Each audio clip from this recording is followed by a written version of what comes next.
Whether it's sailing a ship at sea or being the Chief of the Defence Force, my life was about risk. My perception is Australia, as a continent, leads the charge in feeling the effects of global warming. And as we look to what the scientists are telling us of what's going to happen in the next 10 and 20 years, it's like you're watching a tsunami or a tidal wave coming towards you. Climate change is sort of the ultimate existential security threat.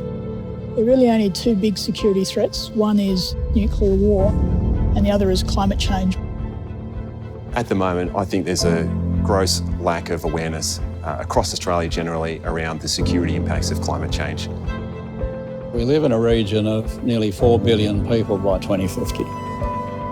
But that region, the Indo-Pacific, faces food and water security issues that we've never experienced before. We only have to look back on the last 18 months when we've had unprecedented bushfires, unprecedented floods, and on top of that we've had a global pandemic which is also linked.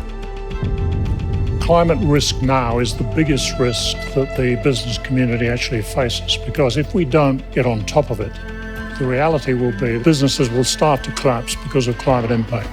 And we have to do it very quickly. If we leave it too long, it'll be too late. We can't wake up in 10 years' time and say, gee, let's do something about it. Too late. We need to get on top of it now so that we'll avoid the worst of the consequences in a decade or 15 or 20 years beyond that. What we don't want to do is wait till it hits us.